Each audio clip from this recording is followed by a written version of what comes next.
मित्रों नमस्कार। पावन ज्योतिष प्रभात यूट्यूब चैनल पर आप सबका स्वागत है। आज के वीडियो का शीर्षक है ग्रह फल रहस्य, अनलॉकिंग द प्लेनेट फल मिस्ट्री। जी हाँ मित्रों, ग्रह के फल का रहस्य आज बताने जा रहा हूं। आप सभी जानते हो कि किसी भी रूप में फल तो ग्रह का ही होता है, चाहे उसको किसी भी रूप में देखो, चाहे लग्न कुंडली से देखो, चाहे भाव कुंडली से देखो, चाहे नवांश से देखो, चाहे द्वादशांश से देखो, चाहे नक्षत्र से देखो, चाहे राशि से देखो, चाहे उपनक्षत्र या उप नक्षत्र या दृष्टि ज्योति किसी से, लेकिन सभी फल ग्रह के मिलते हैं। लेकिन ग्रहों के फल का रहस्य क्या है? क्या ये सभी फैक्टर प्रभावित करते हैं? तो इसका उत्तर तो होगा हाँ। लेकिन मेन फैक्टर क्या है जो ग्रह के फल को महत्वपूर्ण बना देता है और कोई भी घटना और कोई भी कार्य उसी फैक्टर द्वारा होती है। अन्य फैक्टर भी हैं जो प्रभाव तो डालते हैं लेकिन बहुत कम। यहाँ हमने एक केपी लग्न आमलिक कस्प चार्ट दिया है जो हम बराबर देते हैं। मेष लग्न की कुंडली है, मान के चलते हैं कि लग्न कुंडली भाव कुंडली एक है, जबकि कस्प चार्ट में ग्रह और राशियाँ प्राय बदल जाते हैं, कभी कभी इसी रूप में रहते हैं। आज हम बात करेंगे ग्रह, राशि, नक्षत्र और उपनक्षत्र। यद्यपि हमारे केपी में उप नक्षत्र तक भी है, लेकिन आज हम इन्हीं चार बिंदुओं पर बात करके ग्रह के फल के रहस्य को उद्घाटित करेंगे। मित्रों, बार बार कितनी प्रशंसा की जाए, बार बार मैंने बताया है कि मेरा ज्योतिष का अनुभव 43 है, मतलब 43 वर्षों का है, जिसमें 28 वर्ष हमने केवल उसी ज्योतिष में दिया है जिसको वैदिक पाराशरी ज्योतिष कहते हैं, और जिसका प्रचलित ज्योतिष में उसका नाम लेके फल कहते हैं। लेकिन स्थिति यह है कि हम जो मूल वैदिक पाराशरी ज्योतिष था, जिसमें अनेकों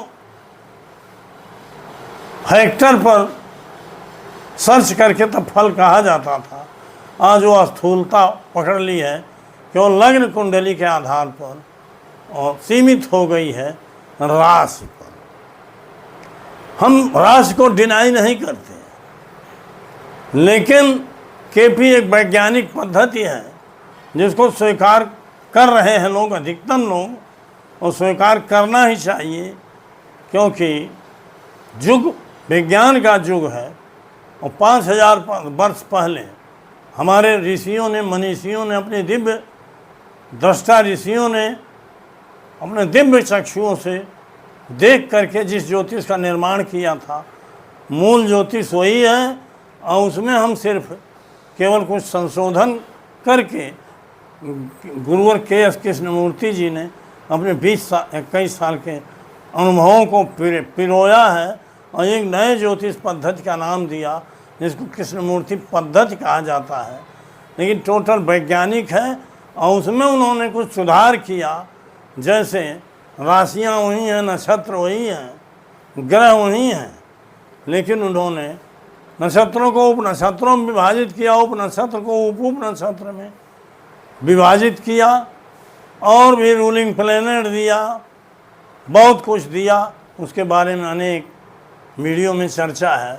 प्रश्न कुंडली का एक नया स्वरूप दिया, गोचर का एक नया स्वरूप दिया, और आपके जीवन की सभी घटनाओं को विश्लेषण करने की और घटना के फल के निर्धारण की एक बड़ी स्वस्थ परंपरा और सूत्र और नियम को उन्होंने दिया है। उसी के आलोक में हम बात करते हैं। ग्रह के फल का रहस्य, एक तो ग्रह का फल स्वयं होता है।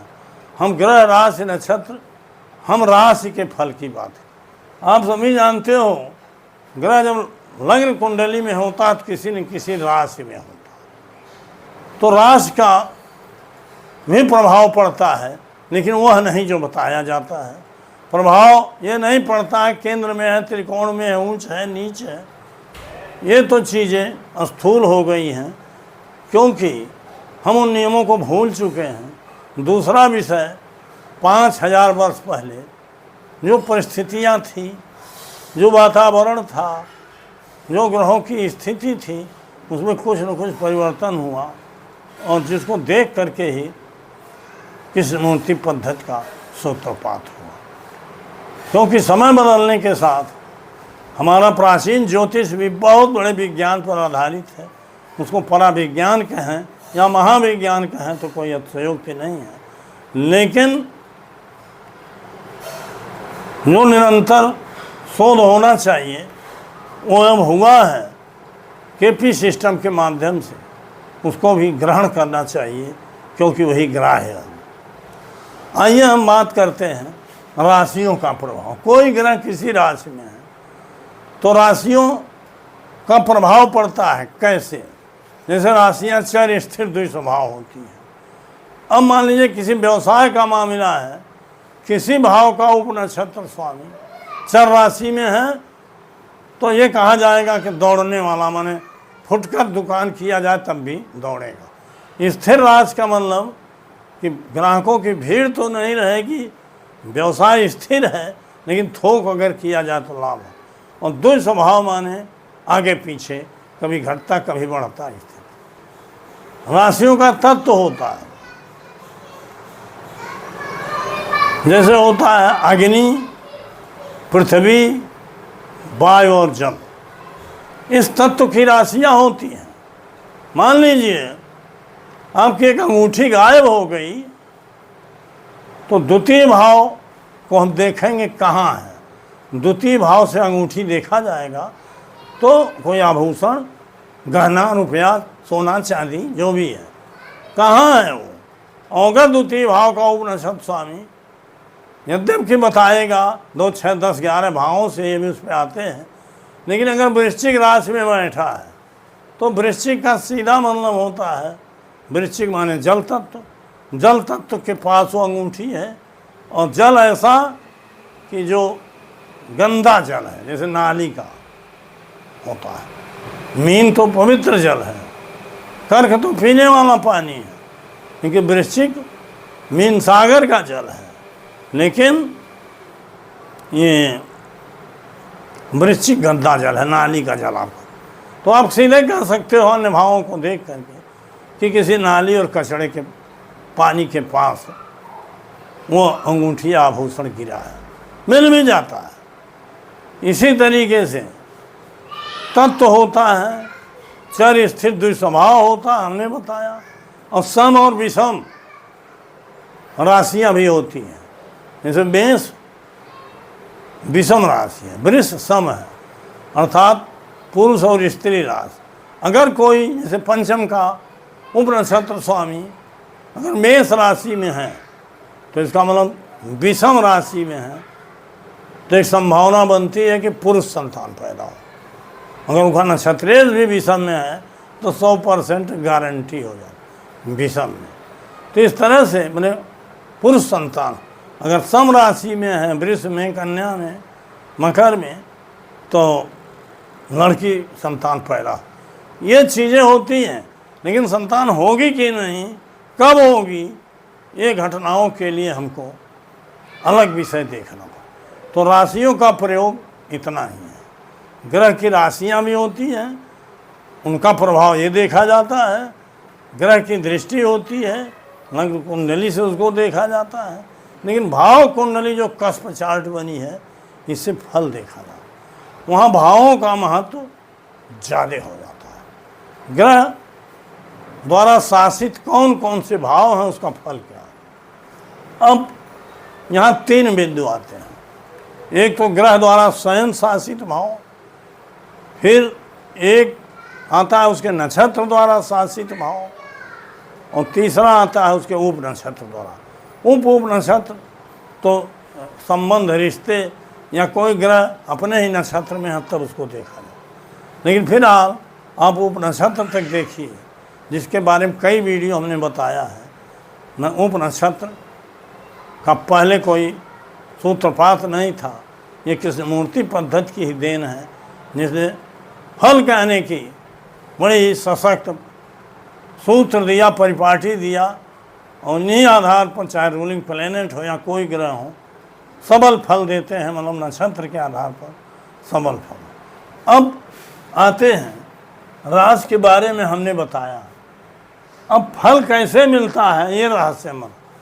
ग्रह किसी भाव में होता है, भाव का फल मिलता है, और किस भाव में उसकी राशियां होती हैं ये भी देखा जाता है।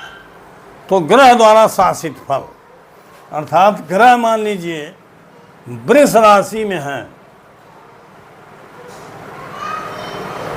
तो द्वितीय भाव हो गया, और ग्रह मान लीजिए सूर्य है तो इसके द्वारा पंचम भाव आ गया, अर्थात द्वितीय और पंचम का मतलब ग्रह द्वारा शासित भाव 2 और 5 हो गया। फिर ग्रह का नक्षत्रेश वह है और उसका शासित भाव। मान लीजिए वृष राशि में ही आप देखते हो कृतिका, रोहिणी और मृगशिरा होता है, मतलब सूर्य, चंद्रमा और मंगल की राशि में नक्षत्र होता है। तो अगर 10 अंश तक है वो तो कृतिका में है, तो कृतिका माने वो ग्रह सूर्य के नक्षत्र में है। तो सूर्य कहाँ है ये देखना हो। सूर्य मान लो 7वें भाव में है तो 7वें का कार्य होगा। सूर्य की राशि कहाँ है, 5वीं है, तो 7 और 5 का सिग्निफिकेटर होगा। एक उदाहरण के तरह से बताऊँ। अब नक्षत्र के द्वारा 7वां और 5वां मिला, अगर उसकी दृष्टि देखेंगे तो पहले पर भी दृष्टि को भी सिग्निफिकेटर माना जाता है, जरूर देख लें। अब हम आते हैं उपनक्षत्र। उपनक्षत्र द्वारा शासित भाव। अब उपनक्षत्र कोई मान लीजिए दूसरा ग्रह है, तो उपनक्षत्र मान लीजिए चंद्रमा। चंद्रमा मान लो 9वें भाव में, तो 9वें भाव का कार्य हुआ, और चंद्रमा की राशि 4थे में, तो 9 और 4 का कार्य उपनक्षत्र हुआ। उपनक्षत्र का नक्षत्रेश भी नक्षत्र भी देखा जाता है, तब 4 स्टेप बन। चंद्रमा का नक्षत्रेश मान लो धनु राशि में शुक्र है, तो शुक्र को भी देखा जाएगा। शुक्र 6वें में है, तो शुक्र यहाँ 6वें को, दूसरे को और 7वें को। इस तरह से ग्रह द्वारा शासित भाव, नक्षत्र द्वारा शासित भाव, उपनक्षत्र द्वारा शासित भाव, फल कहिए, ग्रह द्वारा शासित फल, नक्षत्र द्वारा शासित फल, उपनक्षत्र द्वारा शासित फल, उपनक्षत्र के नक्षत्र द्वारा शासित, सारे शासित फल का कंक्लूजन निकाल करके तब ग्रह का फल होता है। अब देखिए हमने सब में तीर लगाया है कि ग्रह द्वारा शासित वो भी भाव से रिलेटेड है, राशि द्वारा भी शासित वो भी भाव से रिलेटेड है, नक्षत्र द्वारा शासित वो भी भाव से फल, और उपनक्षत्र द्वारा शासित फल ये भी भाव से रिलेटेड है। ये फल का रहस्य है, इसको जानना जरूरी है। ये ग्रह का ही फल होगा, लेकिन किन भावों का फल होगा, जिन भावों के वो सिग्निफिकेटर होंगे। कौन? ग्रह स्वयं, उसका नक्षत्रेश और उसका उपनक्षत्र। तो उपनक्षत्र शासित फल ही मेन होता है, कई कुंडलियों में हमने बताया। अब आते हैं इस विषय पर कि जो प्रायः आप प्रचलित ज्योतिष में देखते हो कि किसी राशि विशेष में बैठे हुए ग्रह को, जैसे कर्क में गुरु बैठा है तो गुरु अपने उच्च का हो जाएगा, और इसको देख करके हमारे ज्योतिषी मित्रों की बाँछें खेल जाती हैं। कहीं शास्त्र के किसी श्लोक में भी पढ़ लिया है उसको उन्होंने, और वही बताएंगे रील में भी और लंबी वीडियो में भी, और उस पर लाखों व्यू आ रहे हैं। तो हम क्या करें? आप देखो, भटको, तमाम आज युग ही प्रचलन में है झूठे प्रचार का, इतने बहुत ही उसको किसी पर चर्चा करना ठीक नहीं है। इतने ही अतार्किक बातें पैदा की जा रही है जिससे हमारा समाज ही जो है स्थिर नहीं है। तो हम बात आते हैं यहाँ, एक ही ग्रह भले कर्क में बैठा, हम कर्क में ही बैठे गुरु की बात कर रहे हैं जो उच्च में है। हम मान भी लेते हैं कि उच्च में थोड़ा बलवान हो जाता है, गुणी हो जाता है, लेकिन कर्क का वही बृहस्पति अगर अपने नक्षत्र कर्क में 3 नक्षत्र होते हैं, एक होता है पुनर्वसु और एक होता है पुष्य और एक होता है आश्लेषा। पुनर्वसु, पुष्य और आश्लेषा 3 नक्षत्रों में स्थित अगर पुनर्वसु में कोई ग्रह स्थित है तो निश्चित रूप से उसका अलग फल होगा। पुष्य में अगर वही बृहस्पति पुष्य में है, मतलब 3 अंश 20 कला के बाद 16:40 तक, तो उसका फल अलग हो जाएगा। और आश्लेषा में है तो उसका फल अलग हो जाएगा। फिर कैसे एक राशि में बैठा हुआ 0 से 30 डिग्री तक का ग्रह फल सही देगा, भले उच्च का है, भले केंद्र में नहीं दे सकता, ये सत्यता है। कैसे देगा? अगर कोई ग्रह भले अच्छे भावों में बैठा है, 2, 6, 10, 11 में बैठा भाव, धनवर्धक भाव, मान लीजिए कोई ग्रह, हम ABCD का नाम लेते हैं, मान लीजिए कोई ग्रह किस भाव में बैठा है, मान लो बता रहा है 2, 7, 8 बता रहा है, ये सोर्स है। जो भी फल मिलेगा 2, 7 और 8 भाव से बताई गई बातों से, कार्यों से, घटनाओं से। लेकिन ग्रह नक्षत्र में जिसके है वो बल प्रमुख होता है। नक्षत्र में मान लीजिए इसका नक्षत्र B हुआ और B में फल आ गया, भाव आ गए 6, 11, 10 आ गए। ऐसे मान लीजिए मकर कुंभ आ जाए, 11, 10 आ जाए, मैंने बता रहा हूँ 6, 11, 10 आ गया।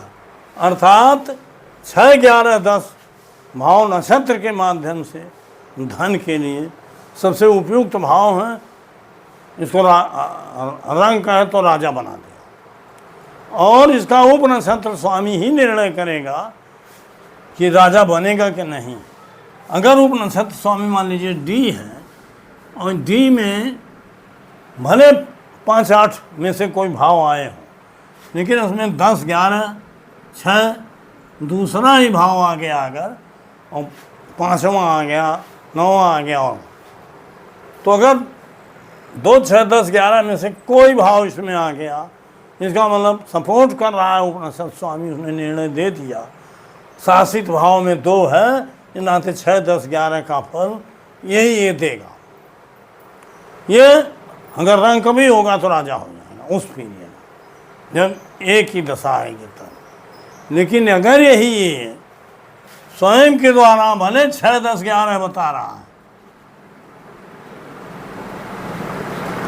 मतलब नौकरी, राज्य पक्ष और लाभ पक्ष तीनों बता रहा है, लेकिन नक्षत्र के माध्यम से अगर यही 5, 8, 12 बता दिया। कई वीडियो में हमने बताया है कि 5, 8, 12 धन के लिए बहुत खराब भाव है। 5 के साथ 1, 11 हो अलग विषय, लेकिन 8वां 12वां धन हानि करता है। कहाँ? विलासिता में, फिजूल खर्ची में, आलस्य में, प्रमाद में, जुआ में, इस तरह से। तो विलासिता का नाम हमने लिया है। तो इस तरह से हमें 5, 8, 12 भाव आया है अगर नक्षत्र के माध्यम, तो एक गरीबी का भाव है। और अगर उपनक्षत्र में भी 5, 8, 12 में से क्यों 12 भाव आ गया, 12 भले 2, 6, 10, 11 12 हो, तो मतलब उपनिषद स्वामी में 5, 8, 12 में से एक भाव आ गया है, इसका मतलब कंगाल बना देगा, यही कंगाल बना देगा। अभी जैसे हमने बात किया, अगर यही बृहस्पति शनि के नक्षत्र में है और नक्षत्र के माध्यम से 6, 10, 11 उसमें आ रहा है और नक्षत्र में 2 आ रहा है, तो यही बृहस्पति निश्चित रूप से राजा बनाएगा। तब तो कहने वाले कहेंगे अरे उच्च में है। लेकिन अगर यही बृहस्पति बुध के नक्षत्र में है और उसमें 5, 8, 12 भाव आ रहा है और उपनक्षत्र में भी 12वां आ गया, तो यही बृहस्पति कंगाल बना देगा। तब नहीं कहेंगे कि उच्च राशि में है, केंद्र में। तो मित्रों, ये बहके हुए फल ये हो सकता है तत्काल आपको आनंद दे रहे हो, खुशी दे रहे हो, लेकिन आपके जीवन में उसका कोई लाभ नहीं मिलेगा। मैं 100% गारंटेड बता रहा हूँ कि इस सूत्र पर बताए गए 100% फल सही हैं और मेरे द्वारा जो भी लोग कुंडली का परामर्श लेते हैं उनको जो भी समाधान देता हूँ 100% लगभग सही ही होता है। तो ग्रहों के फल के रहस्य को समझिए कि वो स्वयं शासित, नक्षत्र शासित, उपनक्षत्र शासित राशियों का भी प्रभाव होता है, दृष्टि का, सबको मिला जुला के फल करते हैं। लेकिन जो भाव फल होता है वही मेन होता है, और भाव में भाव समूह जिसको हमने बार बार दोहराया है उसका भी मेन होता है, और असली रिजल्ट और कंक्लूजन उपनक्षत्र शासित भाव ही देते हैं। तो इस तरह से आप इन रहस्यों को, इन सूत्रों को अगर ध्यान में रखेंगे तो आप स्वयं अच्छे फलितज्ञ हो जाएंगे, अच्छे ज्योतिषी बन जाएंगे, अच्छा प्रेडिक्शन करेंगे। तो वीडियो लंबा न हो, इस नाते आज का टॉपिक हम यही समाप्त करते हैं। फिर मिलेंगे 2 दिन बाद एक नए शीर्षक के साथ। तब तक के लिए धन्यवाद, बहुत बहुत धन्यवाद।